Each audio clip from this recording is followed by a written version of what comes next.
네, 여러분들 반갑습니다. 이번 시간은요, 우리가 모의고사 2회 시간인데요. 1회 문제 좀 푸시면서 다소 어려운 문제 좀 있었을 것 같습니다. 아마 1회 문제에서 한 80점 정도 이제 나오신 분들이 있고 70, 60 이렇게 다양하시겠지만 문제로 볼 때 한 70 정도 이렇게 좀 받으셨던 분들은 이번 회차에서는 난이도가 약간 좀 다소 낮은 문제들이 좀 있기 때문에 아마 80 이상 좀 올라가실 것 같습니다. 약간 좀 자신감을 가질 수 있는 그런 모의고사 2회라고 좀 생각하시고, 그리고 쉬운 거를 너무 여러분들 답만 보고 이렇게 좀 채점하고 그냥 치우지 마시고 한 번 더 그거 가지고 이걸 어떻게 좀 파급을 좀 할 수 있지, 이런 고민을 좀 한번 해보는 그런 지혜도 필요할 것 같습니다. 자, 1번부터 한번 가볼게요. 1번 문제는 네모 안에 들어있는 게 확실히 구석기라고 하는 게 지금 보이셔야 돼요. 이런 것들 연천 전공리 이런 것들이 확실히 나오면서, 자, 그러면은 1번 문제가 좀 이해가 되셨다고 한다면 확실하게 문제 1, 2, 3, 4번을 보겠습니다. 자, 농경을 해서 식량 생산이 가능하다. 그럼 이런 내용은 바로 신석기부터라고 하는 거죠. 자, 그 다음에 이번에 수렵이나 어로를 해서 이동생활했다. 요게 확실히 구석기. 요게 정답이 되겠죠. 자, 그럼 3번은 요건 이제 청동기 시대라고 하는 걸 좀 확실히 아실 거고, 그죠? 자, 4번 같은 경우에는 일부일처제 이런 내용은 뭐 특별하게 그렇게 언급을 좀 안 해도 괜찮을 것 같습니다. 자, 정답은 2번이 되겠습니다. 자, 2번 문제로 가볼게요. 자, 네모안에 든 걸 보니까 12배 배상, 이런 말이 좀 나왔습니다. 일책12법 부여구나. 자, 그 다음 사출도라고 하는 용어가 좀 나와 있네요. 이것도 확실히 부여에 대한 내용인 것 같죠. 순장, 그 다음 왕에게 책임을 물어가지고 나름대로 우제전복, 우제전법 이런 것들도 이해를 좀 하시고 계시겠죠. 자, 그럼 1번에 대릴사회제, 서옥제 이런 용어 나오는 거는 고구려 거였고, 그죠? 자, 그럼 민며느리제는 어느 나라 거였습니까? 그렇죠. 옥적 거죠. 자, 그 다음 2번 모든 사람이 평등한 공동체, 신석기까지 내용이었다. 그죠? 자, 그 다음에 재정일치 얘기하면은 고조선이라든지 아니면 옥저 동해 이런 나라까지 생각을 좀 해주시면 되겠고요. 자, 연맹왕국 단계에서 멸망하게 된다. 494년 장수왕의 손자인 문자명 왕 때 결국 멸망당한다. 이렇게 보시면 되겠죠. 자, 답은 4번이 되겠습니다. 자, 3번으로 한번 가보겠습니다. 자, 3번 문제 같은 경우에는 네모 안에 들어있는 내용이 이제 민정문서라고 하는 느낌이 딱 오셔야 됩니다. 자, 그럼 민정문서가 만들어진 시기가 바로 이제 경덕왕 때쯤인데, 바로 그 앞에 왕이 성덕왕이죠. 그럼 성덕왕, 그 다음에 이제 경덕왕이니까 경덕왕 때 만들어졌는데 제일 많은 내용이 바로 연수유 전답입니다. 그러니까 연수유 전답이라고 하는 개념이 제일 많다라고 하는 걸로 볼 때 이게 정전이라고 하는 게 좀 많다, 이런 뜻. 92, 3% 정도 되니까 성덕왕 때 정전을 지급을 했다라고 하는 그런 내용이 바로 여기서 증거로 확실하게 이제 정립이 되는 거죠. 자, 그러면 민정문서 내용에서 자, 한 가지 우리가 좀 정리를 해야 될 게 있는데, 이 민정문서는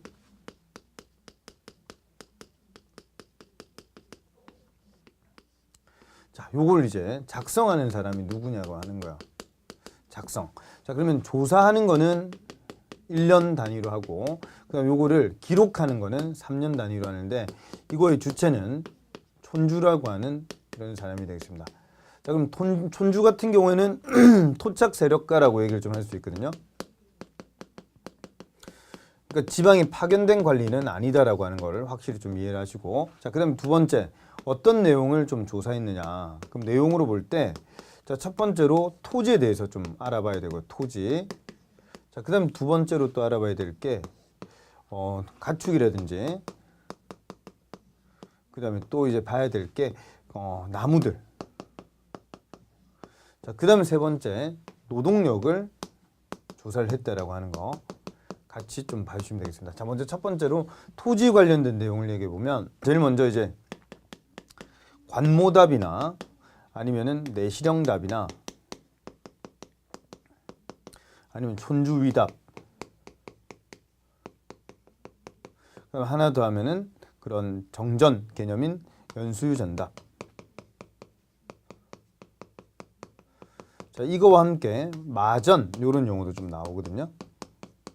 자, 그러면 관모답이라고 하는 거는 관이 관청이라고 보시면 되겠습니다. 그래서 관모답은 관청 거다 이렇게 보시면 되고, 내시령답은 요건 관리 거다 이렇게 보시면 되겠고요. 그다음 촌주위답은 촌주가 이런 걸 좀 작성을 하기 때문에 국가에서 직전 개념으로서 촌주에게도 땅을 좀 분급을 합니다.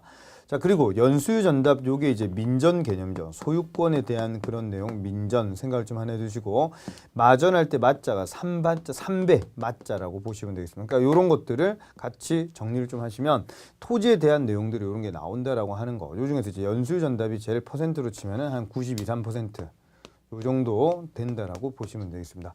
자, 다음으로요. 가축과 관계된 거는 어떤 소라든지 말이라든지 이런 가축들에 대해서 좀 조사를 했고요. 그다음 나무 중에서 특히 혹시 뽕나무 가지고 뭐 하는지 그렇죠. 이게 비단과 관계 있죠. 누에고치 쳐가지고 자, 그다음에 호두라 아니면은 잣 이런 것들도 먹을 수 있는 거니까 이런 것들을 조사를 했다라고 하는 거고요.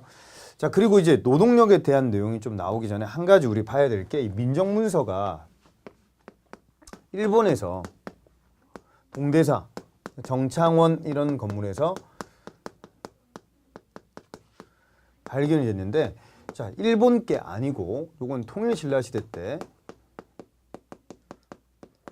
우리 오소경 중에서 청주 하면 무슨 경입니까? 그렇죠. 서원경이죠.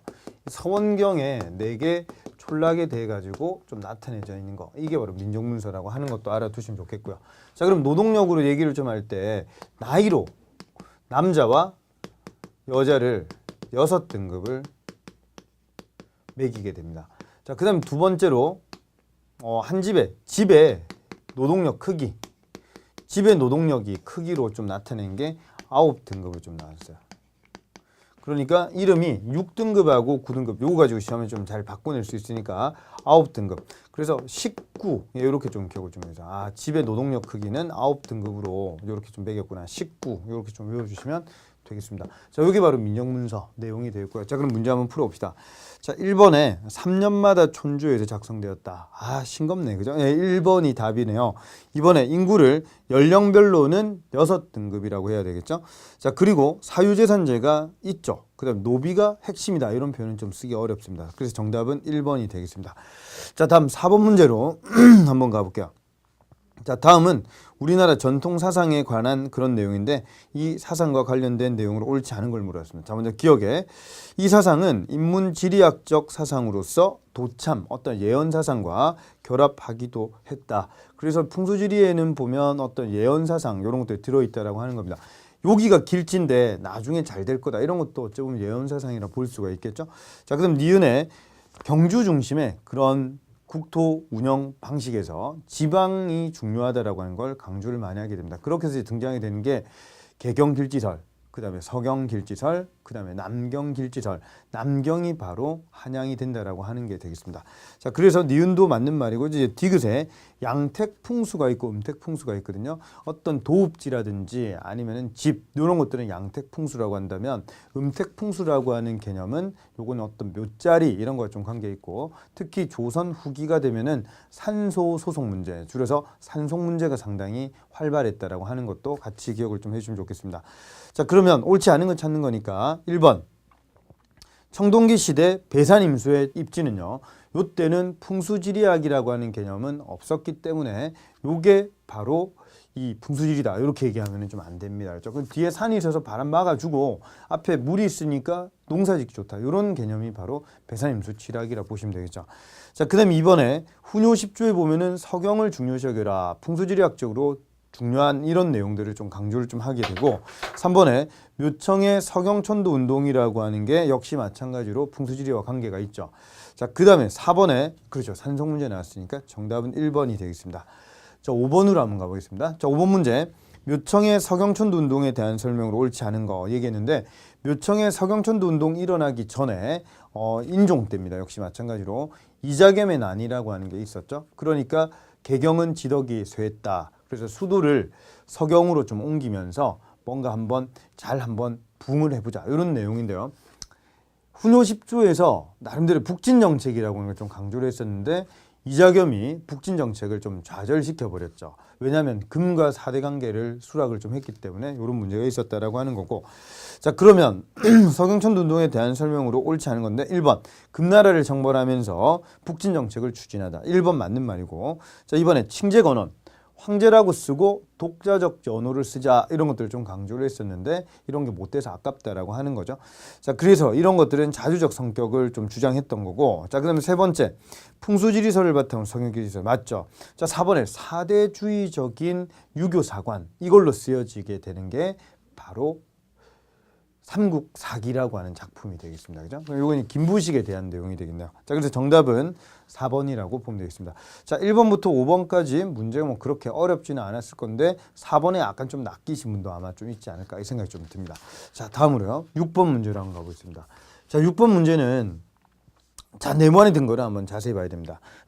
자, 먼저 첫 번째, 육조는 각기 모든 직무를 먼저 의정부에게 품위하고, 의정부에게 얘기를 하는구나. 그리고 의정부는 가부를 헤아린 뒤에 왕에게 아뢰어서 왕의 전제를 받아서 육조에게 내려 보여서 시행한다. 자, 내용을 한번 읽어보니까 왕이 있고 그 밑에 의정부가 있고 그 밑에 이제 육조가 있겠네요. 자, 오른쪽에 한번 그림 한번 좀 나타내 보면 첫 번째로 이제 왕이 있으면 왕 밑에 의정부가 있어요. 의정부 밑에 육조가 있는 이런 형국인데, 자, 먼저 왕이 의정부가 육조, 그럼 의정부가 육조에게, 의정부가 왕에게 이런 식으로 해서 올라가는 형태. 그 왕에게 의정부가 육조하고 회의를 했는데 이런 결과가 있습니다. 이렇게 얘기하면 왕이 이걸 거의 대부분 다 들어줬다라고 하는 거죠. 크게 두 가지 빼고는 모두 다 의정부가 관장을 했다라고 하는 겁니다. 그러니까 사람 뽑는 인사라든지 군사 이 두 가지를 제외하고는 나머지가 의정부가 했다라고 하는 거죠. 자, 그러면 이 노란색이 바로 의정부 서사제가 되겠습니다.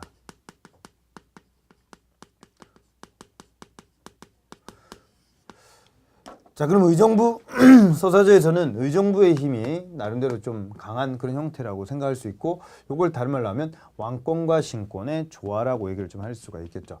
자, 다음으로요. 왕이 육조에게 얘기를 하면 육조가 왕에게 보고하는 형태, 상당히 일처리가 빠를 수가 있겠죠.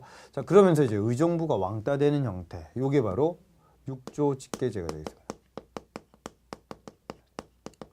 자, 육조 직계제는 왕권을 강화하기 위한 수단으로서 이런 방법을 좀 쓴다라고 하는 건데, 이 육조 직계제의 가장 전형적인 인물이 바로 태종,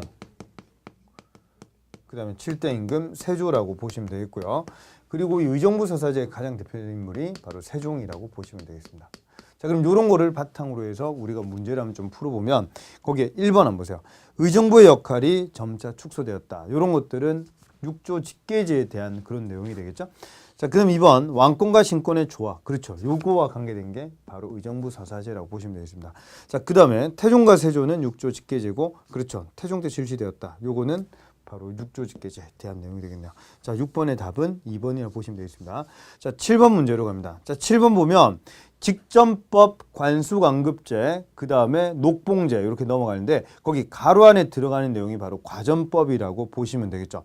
자, 그러면 과전법에 대한 그런 내용은 나름대로 18품으로 좀 나눠가지고 토지를 150결에서 이제 10결 이런 식으로 좀 나눠주는, 현직 전직 관료에게 주는 건데, 권문세족이 쥐고 있었던 그런 것들을 신진사대부들에게 좀 분급해주는 과정에서 경기도에 한정되어 가지고 나름대로 수신전과 훈량전 이런 것들도 세습이 가능하도록 만들어졌던 그런 게 바로 과전법이었습니다. 자, 그럼 금방 설명드린 그런 내용을 종합해서 문제를 한번 풀어봅시다. 1번 관료의 임의적인 소작농의 착취를 막기 위해서다. 그러면 이런 내용이라고 하는 거는 바로 관수관급제에 대한 그런 내용이라고 보시면 되겠죠. 자, 그 다음에 2번에 현직 관리만을 대상으로 지급했다. 요거는 직전법에 대한 그런 내용이라고 보실 수가 있고요. 자, 3번 신진사대부의 경제 기반 마련이 목적이다. 그렇죠. 요게 정답이 되겠습니다. 자, 4번에 관품과 더불어서 인품을 고려해서 지급했다. 자, 그러면 인품이라고 하는 거를 현직 전직, 그러니까 직관과 상관이라고 하는 그런 개념에다가 인품을 플러스 시켰다라고 하는 개념. 요게 바로 전식과 세 가지 중에서 시정 전식과에 대한 그런 내용이라고 보시면 되겠습니다. 자, 만약에 현직 전직에게만 줬다 이런 내용이 나오면 개정 전식과고, 만약에 현직만 줬다 이런 말 나오면 요거는 경정 전식과가 되겠죠. 인품이라는 용어가 들어갔으면 이게 인품이 사람 됨됨이, 일명 여러분들이 농담으로 얘기하는 싸가지라고 보시면 되겠습니다. 그렇죠? 여기에 들어가면 시정 전식과에 대한 내용이라고 보시면 되겠습니다.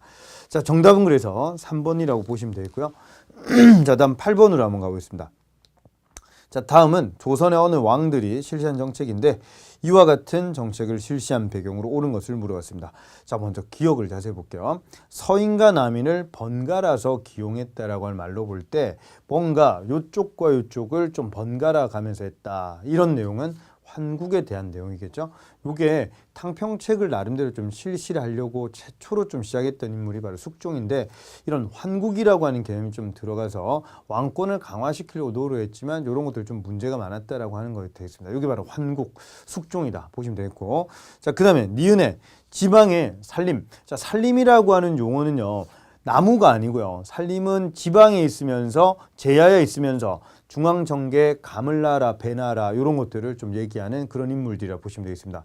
거의 이제 법제화가 좀 된 거는 이런 산림의 존재를 국가적 차원에서 좀 인정해 주는 거는 이건 인조 때 이렇게 좀 시작이 된 건데 이게 폐해가 점점 많아지니까 영조가 이거를 부정해 버리죠.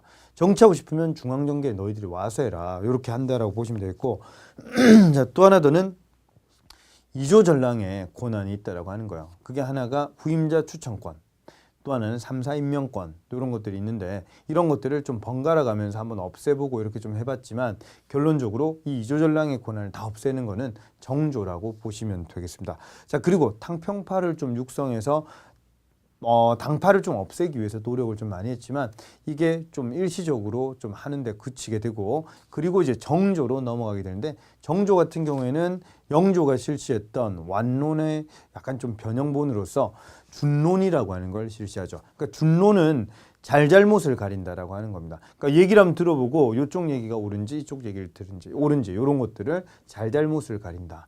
이게 바로 준론이라고 보시면 되겠습니다. 자, 그래서 영조와 정조 중에서 좀 정통 탕평책이라고 하는 거는 정조라고 좀 봐주는 게 좋을 것 같습니다. 자, 그러면 확실하게 숙종, 영조, 정조라고 하는 게 좀 이해가 됐으면 다 공통점은 탕평책을 실시했다라고 보시면 되고 왕권을 좀 강화하기 위해서 노력했다라고 보시면 되겠죠. 자, 답은 그래서 1번이 되겠습니다. 자, 다음으로요. 9번으로 한번 좀 가보겠습니다. 자, 9번 같은 경우에는 조선의 이제 공납제도와 관계되는 그런 내용이 되겠습니다. 공납 이런 얘기가 나오면 원래 특징적으로 집집마다 좀 걷는 거죠. 수령이 할당을 마을 단위로 좀 받아가지고 가오 단위로 이렇게 좀 나눠줬는데 시간이 좀 지나니까 이게 우리 지역에 자 예를 들어 봅시다. 우리 지역에 만약에 도토리를 내기로 했다면 도토리 그래서 집집마다 도토리 20개씩 이렇게 좀 내기로 했는데 어느 해에 갑자기 도토리가 안 나요. 큰일 났죠. 그러니까 서울의 경절이한테 연락을 좀 해서 야, 큰일 났다. 우리 지역에 안 난다. 이렇게 그러니까 경절이가 걱정 마세요 하면서 자기가 다른 지역에서 사올 테니까 돈을 좀 모아가지고 좀 보내달라고 하죠. 그렇게 해서 그쪽 경절이가 싸이월드에다가 연락을 해가지고 도토리를 갖다 냈다 이 말이야. 그러면 우리는 쌀을 모아서 갖다 내면 된다. 이게 바로 박납이죠. 처음에는 박납이 상당히 좋았는데 이게 중간 유통 마진을 많이 넣게 되면서 이게 100배까지 부담이 가게 되는 거죠. 그래서 명종 때가 되면 이 공납의 폐단이 엄청 컸기 때문에 임꺽정 이런 도적들이 나온다라고 보시면 되겠습니다. 자, 그래서 이제 공납의 폐가 상당히 좀 크니까 특별히 뭐 처음에 조광조도 수미법이라고 하는 걸 주장을 했고 쌀로 내자.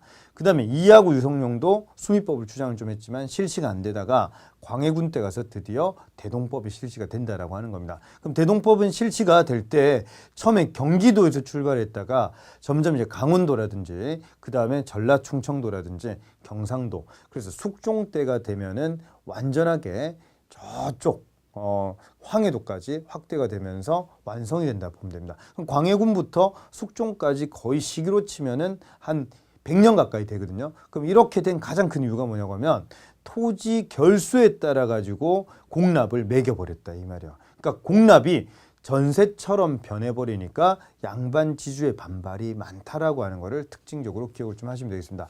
그래서 이 공납은 토지로 다 만약에 토지 결수를 이렇게 좀 해가지고 했다라고 할 때 1결당 쌀과 그 다음에 상평통보와 그 다음에 포단, 그 다음에 무명 이런 걸로 내는 지역이 상당히 좀 다양은 좀 했지만 쌀로 환산했었을 때 1결당 12두 정도로 고정이 된다라고 하는 게 좀 특징이 되겠습니다.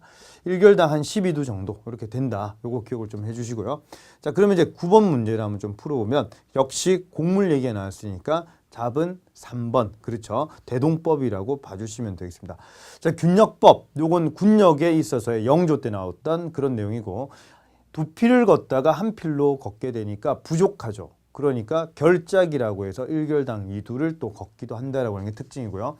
자, 그다음에 영정법 같은 경우에는 1결당 4두, 그러니까 연분 구등법에서 제일 상상년이 20두였고 제일 하하년이 4두였는데 그 하하년을 기준으로 해서 1결당 4두를 걷는다라고 하는 것도 같이 알아두시면 좋겠습니다. 자, 그래서 9번의 정답은 3번이 되겠네요. 자, 다음 10번 문제로 한번 가봅시다. 자, 10번 문제는 옳지 않은 거를 고르는 건데요. 네모안에 들어있는 내용을 한번 자세히 보겠습니다. 자, 먼저 첫 번째로 진경산수화.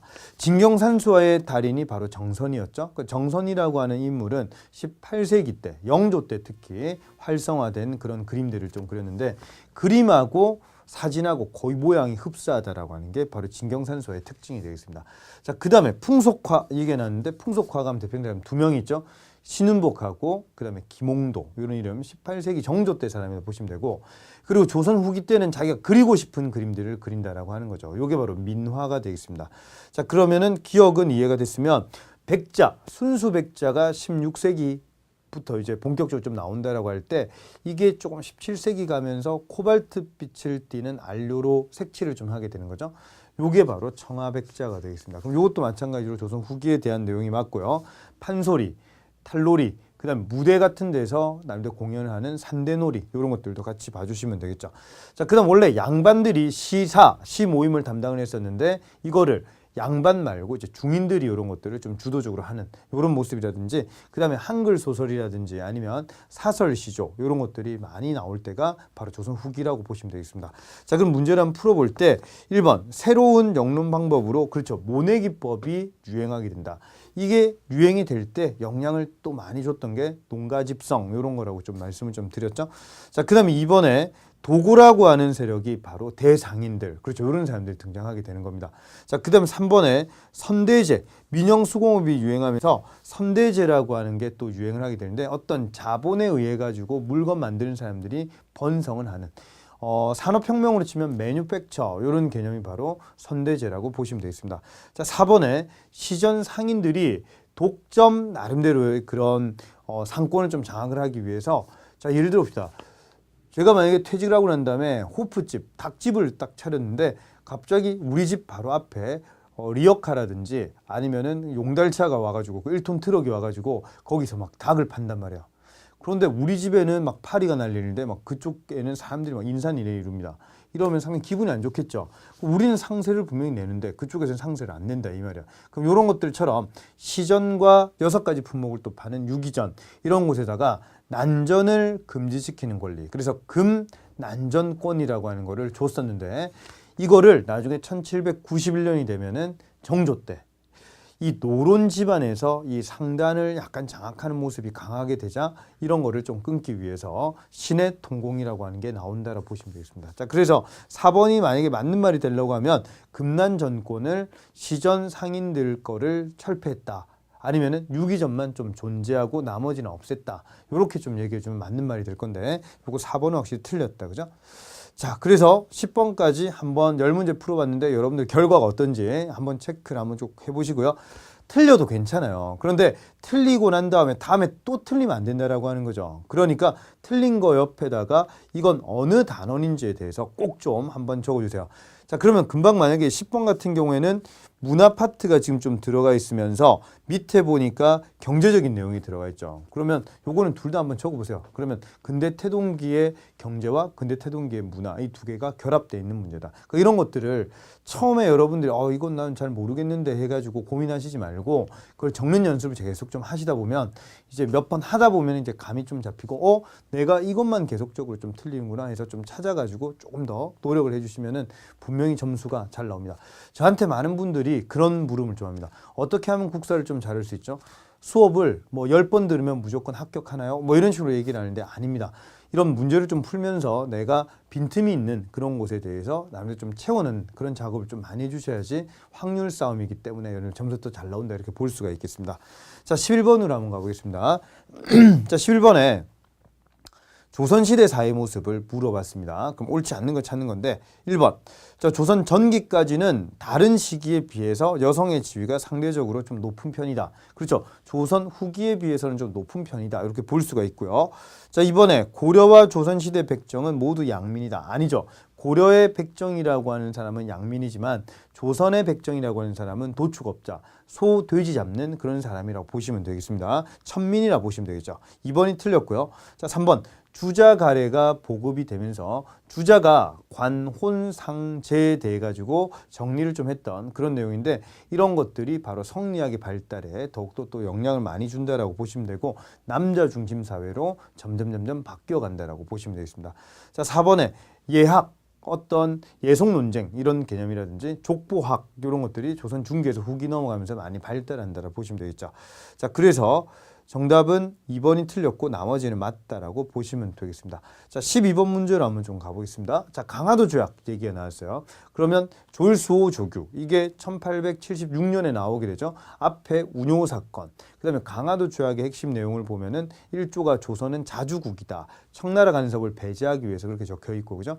자, 그 다음에 두 번째 나와 있는 내용 중에 치외법권, 그 다음에 그걸 영사재판권이라 얘기를 했었죠. 그 다음에 해안 측량권 이런 것들을 할 수 있도록 했고 그 다음에 한 가지만 딱 더 한다라고 한다면 부산, 원산, 제물포 이러한 세 개 항구를 연다. 이런 내용이 나오게 됩니다.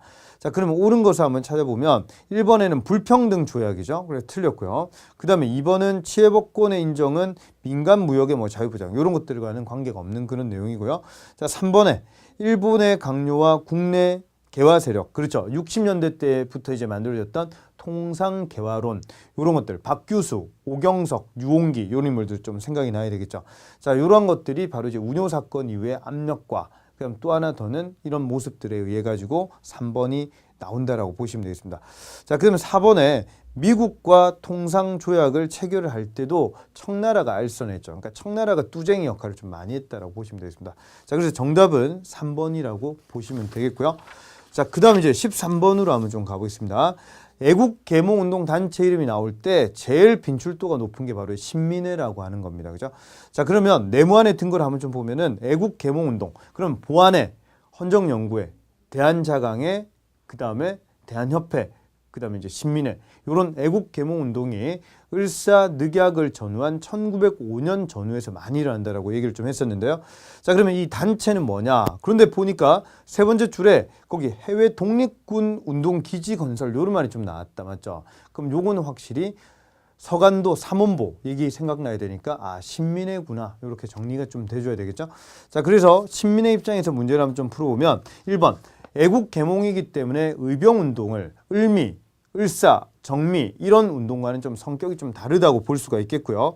자, 그 다음에 신민회에서 만든 학교가 대성학교하고 오산학교죠. 그럼 대성학교 하면은 안창호가 생각이 나야 될 거고 오산학교 얘기를 좀 하게 되면 이승훈, 그렇죠?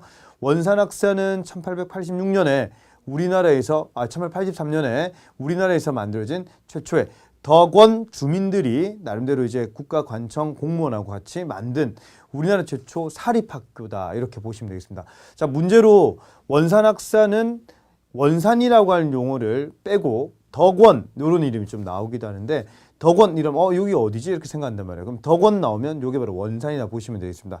자, 그 다음에 3번에 반봉건과 반외세 얘기가 나오면 요건 동학 농민운동에 대한 그런 내용이 되겠죠. 자, 그 다음 4번에 공화정체를 주장했다. 그렇죠. 요게 맞는 말이 되겠습니다. 비밀결사, 그 다음 공화정체 이런 용어 좀 잡아주시면 좋겠고요. 자, 답은 그래서 4번이 되겠습니다. 자, 14번 문제는요. 네모안의 등거를 여러분들이 계속 문제를 좀 풀다 보면 이 글이 자주 나오죠. 거기에 밑에서 네 번째 줄에 아 분한지고 우리 2천만 동포여 살았는가 죽었는가 이런 말이 나왔죠. 그래서 울면서 이런 것들을 크게 목 놓아서 통곡한다 이런 말이니까 여러분들이 지금부터 3초 동안 한번 이런 거를 한번 같이 한번 해볼까요? 이런 게 바로 대성통곡이죠. 이게 바로 신라 방성대곡. 그럼 이걸 쓴 사람이 바로 장지연인데 황성신문에다가 을사늑약에 대한 규탄으로서 요걸 썼다라고 하는 걸 같이 기억을 좀 하시면 좋겠습니다. 자, 그러면 1번에 최초의 근대적 조약이자 불평등 조약이다. 요거는 강화도 조약에 대한 그런 내용이 되겠죠. 자, 2번에 일본 군대 조선 주둔이 최초로 인정되었다. 자, 그러니까 일본이 우리나라 군대에 의해서 당했다든지 청나라도 마찬가지로 겁이 나니까 이모군란 이후에 맺어지는 제물포 조약. 요때 특히 이제 일본의 경비병, 그 다음에 청나라 같은 경우에는 이모군란 이후에 또 실제 군대를 주둔을 시키죠. 그러니까 이런 것들이 나중에 가서 뒤에 갑신정변이 일어날 때 철수를 했다가 조선이 부르면 같이 따라 들어오자 해서 이 텐진 조약이라고 하는 조약이 나중에 그 갑신정변 이후에 나오게 되는데 텐진 조약으로 인해서 청일 전쟁이 일어나게 된다. 이런 것들도 같이 정리를 좀 하시면 되겠습니다.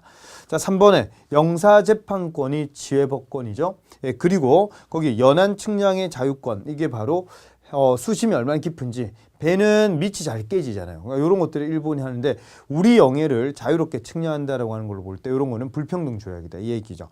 자, 그다음에 4번에 통감부가 설치되어서 외교권이 박탈당했다. 그렇죠. 통감부 설치와 외교권 박탈, 요 내용이 바로 을사늑약에 대한 그런 내용이라고 보시면 되겠습니다. 자, 정답은 그래서 4번이 되겠네요. 자, 15번으로 갑니다. 자, 다음과 같은 그런 운동 얘기가 나왔어요. 그럼 요건 어떤 조약이라든지 아니면 어떠한 그런 개혁, 이런 게 아니라 운동이니까 이런 각도에서, 자, 네모박스 안에 보니까 탐관오리의 죄상을 조사해서 엄징한다. 노비문서를 소각한다. 그 다음에 백정이 쓰는 평양갓을 못 쓰게 한다. 라든지 토지를 평균에서 분자한다. 이런 내용들을 우리가 세 글자로 줄이면 요거는 반봉건이라고 얘기할 수 있죠. 자, 그런데 거기 보니까 외와 내통하는 자는 엄징한다라고 하는 얘기를 좀 했죠. 요거는 반외세라고 보시면 되겠습니다. 반봉건, 반외세가 들어있는 이 문서가 바로 패정개혁안 12개조라고 보시면 되겠죠. 자, 그럼 1번에 처음에는 대대적인 농민봉기의 성격을 띈 게 아니라 처음에 이 고부 농민봉기 이런 거 생각 한번 해보세요. 할 때는 단순한 봉기로 좀 출발했다라고 하는 겁니다. 자, 그 다음에 2번에 반봉건, 그 다음에 반침략이 반외세죠. 그렇죠. 2번이 답이 되겠고, 반외세의 성격을 띄어서 집권 세력의 지지를 받았다. 집권 세력이라고 하면 양반을 얘기하겠죠. 자, 그럼 양반들은 이 동학 농민운동을 어떤 각도로 바라봤을까요?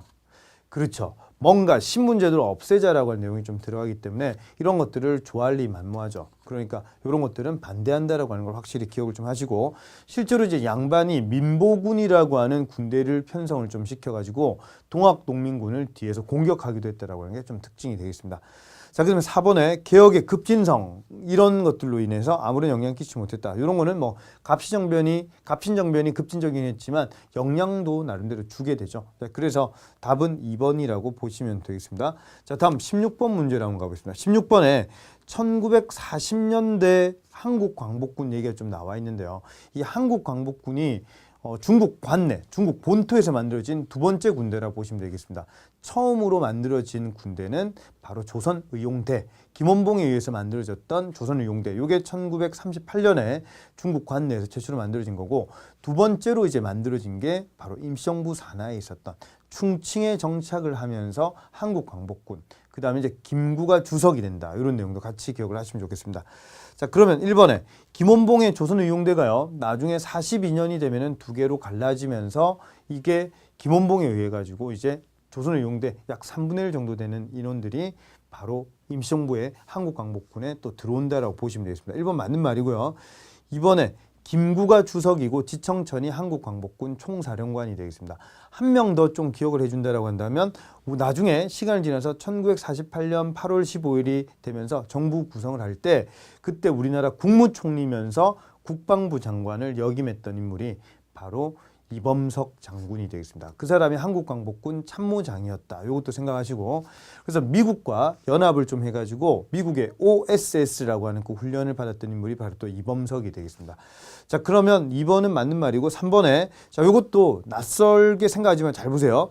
연합군의 일원으로서, 그러니까 독일이라든지 이탈리아라든지 일본은 추축국이라고 좀 얘기를 좀 하거든요. 그러니까 이런 나라들의 대한 반대로서 연합군이 만들어졌는데, 이때 인도라고 하는 이 나라는 영국이 지고 있었죠. 그러니까 인도라든지 미얀마 전선에서는 영국과 결합하기도 하고, 그리고 태평양전쟁 이런 전반적인 내용에서 미국과 공조를 하는 이런 형태라고 보시면 되겠습니다. 3번은 그래서 맞는 말이고요. 4번에 국내 진공작전을 45년 하반기로 구성을 좀 하고 있었는데 결국 먼저 일본이 항복을 하게 되면서 이 국내 진공작전은 실시되지 못했다라고 하는 것을 꼭 기억을 하시면 되겠습니다. 자, 정답은 그래서 4번인데요. 이거와 함께 유사하게 또 나오는 것 중에 뭐가 하나 더 있느냐고 하면 1942년에 조선어학회가 결국 해산이 되거든요. 그때 만들고 있었던 사전이 있어요. 그러니까 우리말 큰 사전을 만들고 있었는데 우리말 큰 사전은 실시가 되었다 이렇게 나오면 틀린다라고 하는 거예요. 우리말 큰 사전은 나중에 광복하고 난 다음에 57년 가서 한글학회가 요거를 다 완수를 하게 된다라고 하는 것도 같이 기억을 좀 하시면 여러분들 뭔가 성공했다 실패했다 구별할 때 이 두 가지 잘 기억을 좀 해주셨으면 좋겠습니다. 자, 다음으로요. 17번을 한번 가보면 발해에 관련된 사실 중에서 고구려 계승의식 이런 말이 좀 나와 있습니다. 자, 그러면 발해 왕들 중에서 우리가 쭉 한번 뽑아보면 첫 번째 대조영, 두 번째 무왕, 세 번째 문왕, 그 다음에 10번째 왕이 바로 선왕이었죠. 자, 그러면 크게 이 대조영과 고왕이라 불리는 대조영, 그 다음에 두 번째 무왕, 그 다음에 문왕, 그 다음에 선왕, 이 네 명에 대한 얘기가 잘 나온단 말이에요. 그럼 그 중에서 주작대로라고 하는 이거와 그 다음에 삼성육부라든지 상경용천부 이런 것들은 중국에 갔다 와서 보고 배운 이런 문왕이 만든 거라고 보시면 되겠습니다. 그래서 주작대로는 실제로 중국의 장안에 한번 가보니까 와, 남쪽으로 뻗은 도로가 장난 아니더란 말이에요. 그래서 우리도 한번 만들어보자. 그게 바로 주작대로가 되는 거고, 상경용천부하고 그 다음에 중국의 관제를 가지고 와서 우리 실정에 맞게 이름을 좀 독자적으로 만들었죠. 하지만 큰 틀 삼성육부라고 하는 그 시스템은 바로 당나라로부터 가지고 온다 보시면 되겠습니다. 자, 그래서 니은의 굴식 돌방무덤 고구려 스타일이죠, 그죠? 온돌도 마찬가지고 그 다음에 발해 지배계층들이 바로 고구려 계열이었다라고 하는 겁니다. 그 다음 한 가지 더는 돌사자상이 있죠. 돌사자상. 이 정해공주가 있고 정효공주가 있죠. 자, 문화 파트에 보면은 해요 이렇게 좀 얘기를 좀 합니다. 그죠? 정해공주, 정효공주 둘 다 문왕의 둘째 딸과 넷째 딸 이름인데 이 정해공주 무덤의 앞에 보면은 이제 돌사자상이 있는데 상당히 갑바가 장난 아닌 거예요. 그러니까 이런 것들이 고구려의 어떤 씩씩함 이런 것들이 기상 이런 것들이 느껴진다라고 해서 고구려 계승의식이라고 보실 수가 있겠습니다. 자, 벽돌 무덤은 중국적인 내용이 좀 강하다 이렇게 좀 보실 수가 있고요. 자, 그러면 정답을 한번 찾아본다면 니은과 디귿과 리을과 미음이니까 요건 정답이 네 가지 중에서 세 가지만 다 들어있는 니은, 디귿, 리을, 미음이 들어있는 걸 찾아보면은 답은 2번밖에 되지 않네요. 그죠? 모두 골라라가 아니니까 이런 문제도 여러분들 연습 좀 잘 해주시고요. 자, 다음으로 8번 문제 한번 가보겠습니다. 자, 고려의 중앙정치 조직과 그 기능에 관한 설명 옳지 않은 걸 물어봤는데 자, 중서문화성과 상서성이 있다라고 할 때 상서성은 실제로 그 밑에 육부가 있죠. 그러면 중서문화성에는 제신이라고 하는 2품 이상의 관리가 있고 그 다음에 3품 이하의 낭사라고 해서 제신은 자 요거 한번 좀 해볼까요? 자, 오른쪽에다가 한번 좀 나타내 보겠습니다. 자, 우리 고려에서 중요한 거 크게 두 가지를 배웠습니다. 하나는 도병마사하고 식목도감 이런 게 있고요. 도병마사는 국방과 관계된 내용이었죠. 국방회의기구였고 그럼 식목도감은 어떤 법제적인 이런 거였었는데 여기 법을 제정하는 그런 내용인데 이 두 가지에 들어가는 세력이 바로 하나는 중추원의 추밀이라고 하는 그런 높은 애였고 그죠? 하나는 중서문화성의 제신이었습니다. 그래서 특히 이 두 가지 중에서 식목도감은요. 도감이라는 용어는 좀 임시기구적인 성격이 좀 나타나는 그런 건데 도병마사가 나중에 원간섭기가 되면은 이게 도평의사사가 되죠. 그러니까 이런 도병마사 회의를 다른 말로 추제 합쳐서 제추회의 이렇게 보면 제추회의. 자, 요거 하나 꼭 기억을 좀 해주세요. 빈출도 높은 내용이고요. 자, 또 하나 더는 대간제도라고 하는 게 있단 말이에요. 대간제도. 대간제도라고 할 때 이 대자가 어사대입니다. 그죠? 어사대. 그 다음에 여기서 말하는 간이요. 간언한다 이런 뜻인데 이게 바로 간관. 그러니까 다른 말로 하면 중서문화성에 보면 낭사가 있어요. 낭사. 이런 애들을 가르쳐서 간관 이렇게 얘기해서 대관과 간관이 하는 제도, 이게 바로 대간 제도라고 보시면 되겠습니다. 자, 이 대간 제도의 크게 세 가지를 한번 본다면 서경, 관리 뽑을 때 나름대로의 하급 관리들이나 이런 사람들 좀 뽑을 때 관리 올리고 이렇게 할 때 이런 거를 한번 인사 검증을 좀 한다. 이 내용이 바로 서경이고요. 두 번째, 잘못된 법을 돌려보낸다. 이게 바로 봉박이죠. 그리고 하나 더 하면 바른 말해주는 간쟁. 자, 이런 제도들을 가르쳐서 대간제도라고 얘기를 하고, 이런 것들을 나중에 조선시대 때는 3사에서 한다. 이렇게 같이 정리를 좀 하시면 좋겠습니다. 자, 그러면 금방 얘기한 걸 바탕으로 해서 거기 1번에 자, 중서문화성 내용 보면 재신과 낭사 얘기 맞고요.